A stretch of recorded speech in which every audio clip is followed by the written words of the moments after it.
Morning, everyone. Good to see you all. Happy Friday, day 11. Well on our way. Cool. So let's get right into this. Let's do a little sort of refresher on all the themes we've discussed from day one up till now. So essentially, what we've gotten into is first we explored the setup, right? So the artistic expression of the body, and that's Bhoomisparsha Mudra, left hand prajna, right hand upaya, one symbolizing space and the emptiness and expansiveness of the mind, the other hand representing earth and the experience of identity and emotion and intellect and perception and right perception and wrong perception. And it's all tethered to the moment just before the Buddha's enlightenment, when fear presents himself to this practitioner, the Buddha, and tests the practitioner, attempting to pull him out of his moment of achievement. It's like, there's no one to witness your success, so did it even happen? You have to have a witness, or else it's just, who knows, true or untrue. And the Buddha puts his hands on the earth and says, the earth is my witness. It's a really beautiful story. We're always being observed. Life is recording and taking note of our efforts. This is the idea. And these internal moments are witnessed and beheld by life itself, because all life is conscious. And so we explored that, and we pulled all that hopefully into the experience of our bodies. And even if you don't experience that every time you come into Bhoomisparsha Mudra, when you come into your pose, it's just sort of like a shape to assume. When you take the time to reflect upon it, you can feel that it's actually there, all of this meaning. And so then we got into this idea of, what's the goal? What's the end game? It's to overcome our misperception and to overcome our ignorance. The idea that we don't really know who or what we are or why we are, and that existential mystery can actually be really heavy on us. And so under the weight of that unknown, we often reach for physical things to help build certainty and create a framework as we move through the infinite experience of life. So we attach to our bodies and our names and our beliefs and our friends and our hobbies and our routines. And a huge part of this process of meditation and yoga is about learning to let go of that. Literally, in a more traditional sense, but at least when you're in your practice, and when you are overwhelmed with a little boredom or confusion or aggravation or annoyance, you want to consider it's because that part of your being that clings on to these false aspects of identity are compelling you to look away from this potentially really beautiful thing that's rumored to exist at the end of the AUM and deep within ourselves. And so we're attempting, at least when we're practicing, to overcome our own tendencies, which is really hard. We have to defy ourselves. And so then we talked about the nadas, right? The actual layers of sand. So what might support us in overcoming this misperception and overcoming this sense that we don't really know ourselves? Well, the nada yogis say, just follow sound. Sing, hear ahata, then listen to the inner sounds of anahata, and then that'll lead you to an experience of deep silence. And if you apply yourself to that silence, the delusion of identity and the delusion of want and the delusion of fear will all disappear, and you'll have this really beautiful moment of nirvana, of extinguished existence, and the earth will be your witness, because that's what we were sort of aiming for. And then yesterday we talked about Patanjali. And so we referenced Patanjali as, a very sort of prolific thinker of India, who for whatever reason has become essentially the voice of serious yoga. And he references and describes all of these ways in which to achieve this moment of self-realization, and highlights the Om in a couple of his sutras. And he says, you can do this. You can chant the Om, and I, as Patanjali, this renowned thinker, support this path as well. And so I wanted to say, why do we care what Patanjali has to say? Because in truth, it gives us confidence that what we're doing and how we're spending our time through this practice will actually lead to something worthwhile. The path is long, and to look away from the world and our identity is certainly arduous and mystifying. And there's a lot of opportunities every second. Essentially, there's an opportunity to just hop off the path, open your eyes, and get back to what is familiar and comfortable. And so when you have these voices, and this is the value of India's history with lineage. Every practice has a lineage of powerful thinkers and students and people that are saying, this is really cool. Keep coming, keep going. I know it's hard. I know there's doubt. I know there's this and that, but trust me, this is awesome. Once you behold what I behold, and you behold what my teacher beheld, and we behold what their teacher beheld, all the way down the line to Shiva and Vishnu and Brahma themselves, you'll realize that the length of the path, the time spent was well worth it. And so this is why we, favor the voice of Patanjali and take the time to read the memoirs of these practitioners. And until we have the experience ourselves, that's all we really have to rely on is the sound voice or the sage counsel of people ahead of us on the journey. And so now, what are we doing? Okay, we have a sense of our process. I wanted to talk about the Om, and we're going to break down the Om into AUM at this point and really just spend time pronouncing the A. We're going to spend time pronouncing the A of the Om, and what this represents is the beginning, the middle, and the end of all things, of every moment, of every breath, of life itself, of worlds, of universes. And as we spend more and more time connecting to the A and connecting to this sense of beginnings, what will emerge is a really powerful experience of what beginnings are, and that every breath is a true beginning. Every day is a true beginning. Every life is a true beginning. Every time you utter the Om is a true beginning. And while we know this idea, we know there are beginnings threaded into every moment of our lives. When we spend time connecting to the concept and pulling it into the sincere space of our practice, it becomes something new. And so before getting into the Om in our practice, the last little idea is this idea of worlds, loka. There are many worlds, and loka represents the worlds of the mind. The mind is our world. Humans exist at the bottom rung of the divine worlds, and beneath us are other worlds, the worlds of animals, the worlds of ignorance, the world of instinct. And so what that means for you is you hear me say beginnings matter, and connecting to the idea of beginnings is significant. You understand that intellectually. And that is bhu-loka. That is the human capacity to grasp abstract concepts. But at the very top of these worlds, Satya-loka, is when these truths, which we know are inherently valuable and meaningful and define the beauty of what it means to be alive, when we enter Satya-loka and essentially divinize our intellect by spending time with these ordinary truths, you learn to see them out in the world. And I hope this is happening at this point. You open your eyes, you hear people talking, and that's nud. You open your eyes and you see someone, genuinely behaving in a beautiful way, and that's someone that exists outside of misperception. Or you hear something on the news that rattles you and you recognize fear, and that's mara. So just understanding these concepts isn't enough, but to see them as true through your eyes and through your brain and feel it in your nerves, this is the essential goal. And so bhu-loka is where we all are. We all know beginnings are there and they're sort of nice. That's why we love New Year's. But to pull it into a divine space, that fundamental truth, into a meaningful experience for us as individuals, is to transcend those worlds and enter Satya-loka. So hopefully we'll do that today. So what we're going to do is follow the pattern of the four nadas, the four sounds, and instead of chanting the Om, we're just going to pronounce the Ah of the Om. And hopefully, for those that are having trouble physically feeling the resonance in the chest, as you pronounce Ah instead of Oo or instead of the resonance tends to manifest a bit deeper down the torso, so in the chest and the belly region. And so physically, while you're meditating and chanting today, attempt to feel the space inside the chest, right, the thoracic cavity, and throughout, consider beginnings. Consider that every day is a new beginning, that you are at the starting line of your life, and that from this point forward, it will continue. And through 15 minutes or so of practice and contemplation, hopefully you can elevate that concept from bhu-loka to Satya-loka, and then maybe go out into your day and realize, there are nothing but new beginnings. And this is what is represented by the initial sort of moment of the Om, the Ah or the O. So super cool, super symbolic.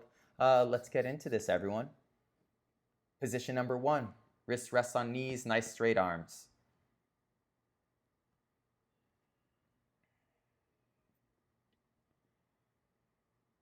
Hips tilt forward, lengthen your spine. So your body is antakaran, the divine instrument. Straighten your arms a little bit more. Palms are open. Slow down your breath and feel your fingers buzz with nud, with sound, with vibration.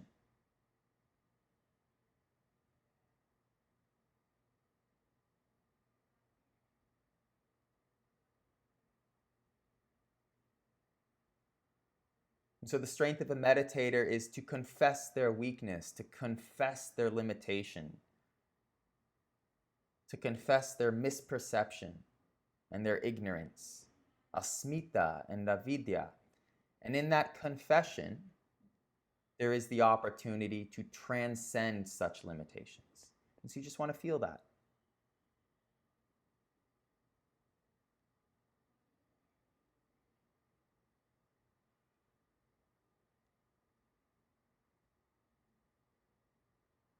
And through the words of the Katha Upanishad, of many I go the first, of many I go the midmost. There are thousands upon thousands upon thousands of people that have played this game before you, and countless more that will play it after you. And all of us rely on those that are higher up the mountain. People like Patanjali and Ramakrishna, who say, keep going. The path is arduous. There are many opportunities to just hop off. But if you take the time and see what we all see, you will be satisfied. And so in that, fortify your focus, push back the world and connect to your breath. Big breath into the belly, swell into the chest, just avoid the upper collarbone. Enjoy the exhale. And when that initial wave of peace or shanti comes, because you've adjusted your nervous system slightly, just bring your hands to heart center. Take some time, again, memorizing this experience.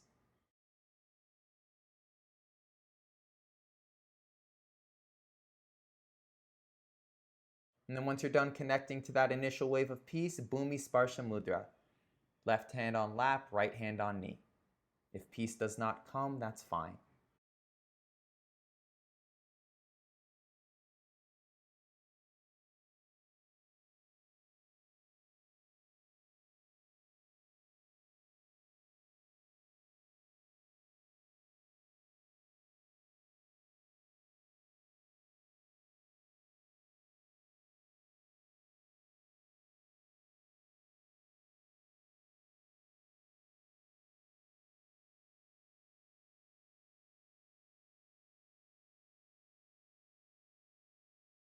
And so the AUM is a way of helping an individual, a finite little person with boundaries and limitations, grasp the infinite.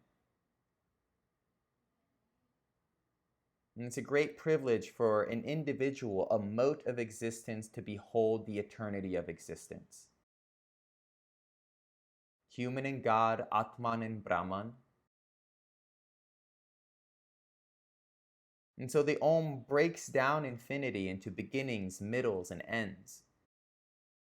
And while we all understand these concepts as human beings who have a baseline capacity to abstract the world and intellectualize the world, we can elevate these ordinary concepts into powerful truths.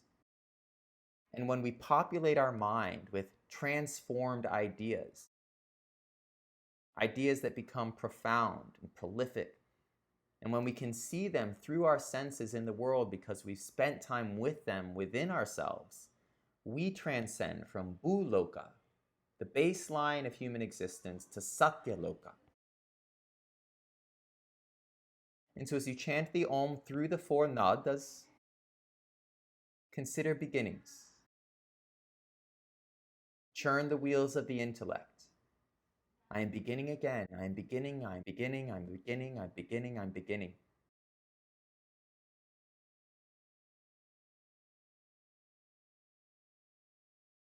Alrighty. And so we begin. Take a deep breath in, hold your breath for a moment, and then release only the ah. Ah.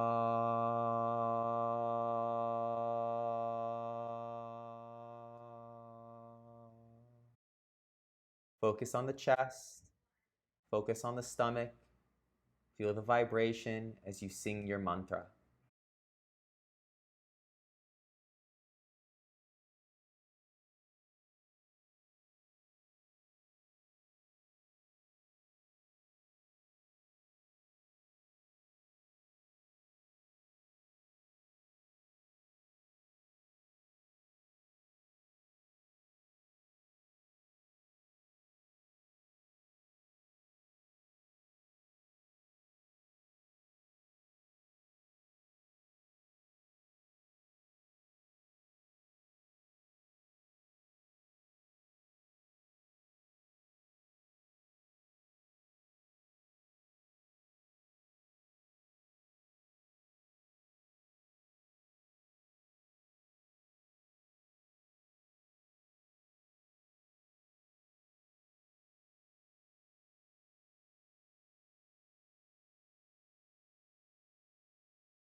And so from ahata to anahata, whisper the ah.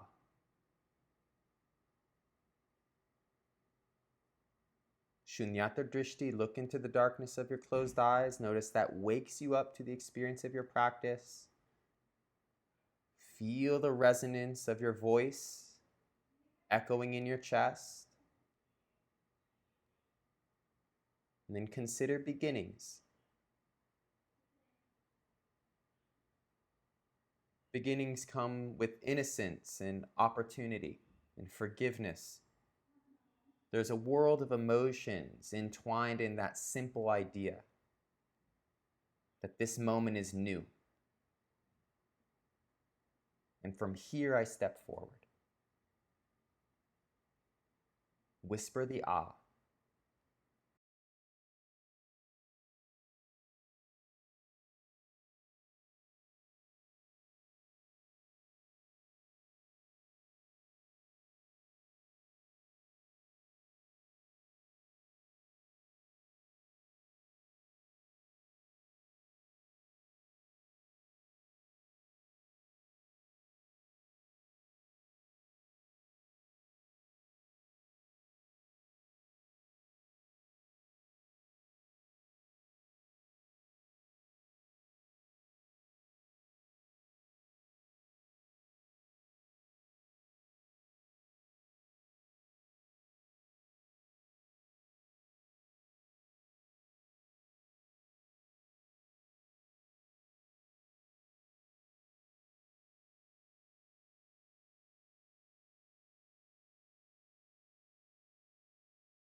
And so now into internal sounds.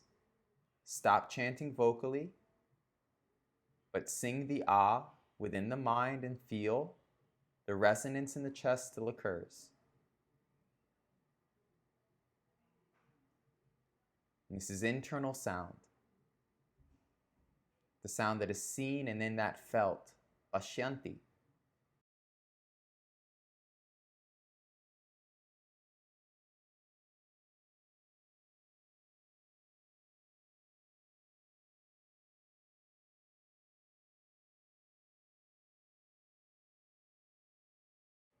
The idea here is that in your willingness to look into this tiny, seemingly innocuous detail with commitment and intent, as a consequence, you renounce identity. You renounce your schedule. You renounce your external responsibilities. And in that, you renounce your misperceptions. You renounce for a moment the false self, the surface self, diving deeper and deeper and deeper into the internal sincere.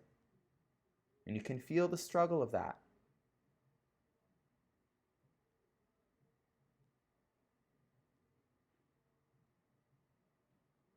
But you are not the first and you are not the last. And the sage counsel of great thinkers say, this is worth it. Keep going. Stay focused.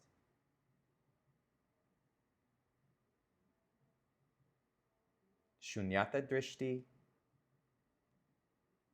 Feel the ah reverberate in the chest.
And now stop repeating the syllable in the mind. Mental silence.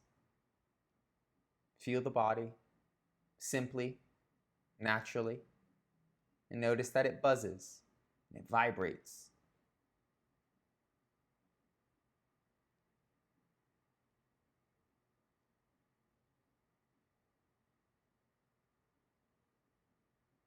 From here, slingshot your attention outwardly.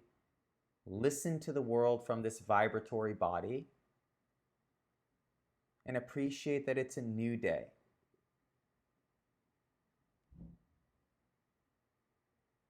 And in that, you are new, and your mind is new, and your breath is new. Everything eternally reborn in one way or the other.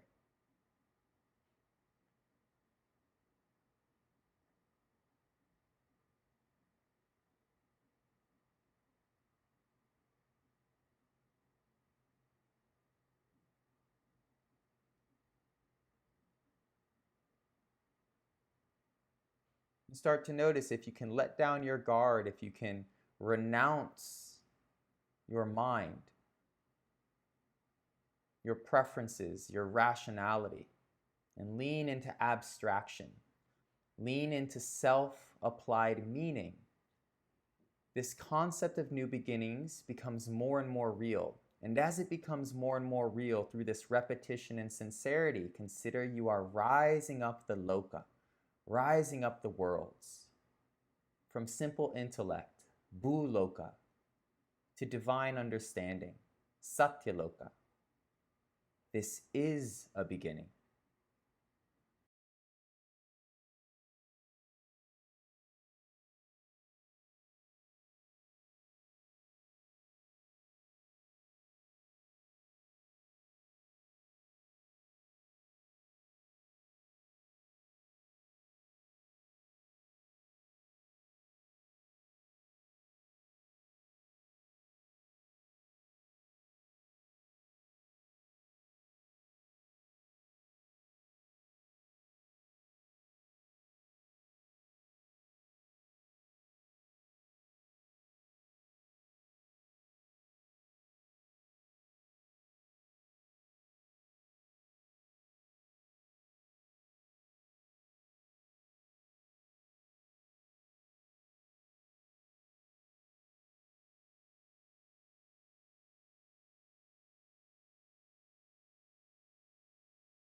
Hands to heart center. Increase your sincerity. And again, in the heat of the practice, all there is feeling and some thoughts here and there. A sense of doing it right, a sense of doing it wrong, a sense of being a focus, a sense of being distracted. It's all very simple. But when we take the time to analyze the process, analyze the motivation within the process and the hopes of the process, we find there's a lot more packed in. Life is mysterious. It's made of vibration. The obvious is built from the subtle. And you're exploring that by chanting and feeling it. There is the reality we don't know ourselves. And there's the obvious sense that we attach to things that might not serve us. We can be confused and hold on to things that are detrimental and push things away that are good. We can cling and we can reject. And so the yogis say this tendency needs to be softened. And in that softening, a deeper understanding of who you are will emerge. And so we're driven to this path, called to it.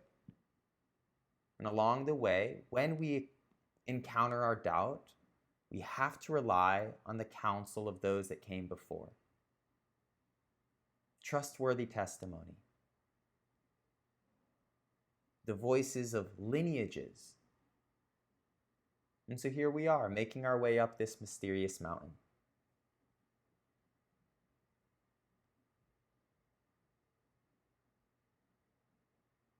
Thumb knuckles to third eye center. Feel the tingling in between the skin of your thumb knuckles and the skin of your forehead. Nada. Vibration. Feels good.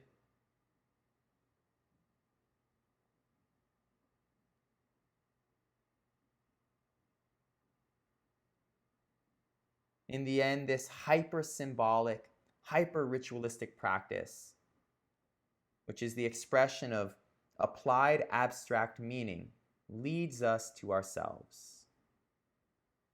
And so the game leads to a truth. The illusion leads to a reality. And that reality is inside you. It is the experience of I. Release your wrist to position 1.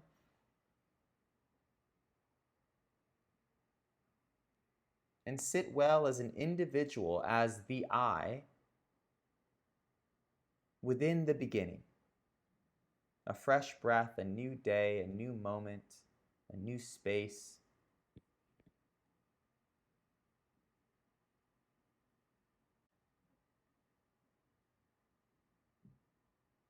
With an inhale, open your eyes.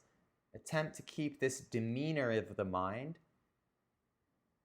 And behold beginnings, behold the starting line in what you see. Your eyes don't see it, your ears don't hear it, your nerves don't feel it, but the mind projects it.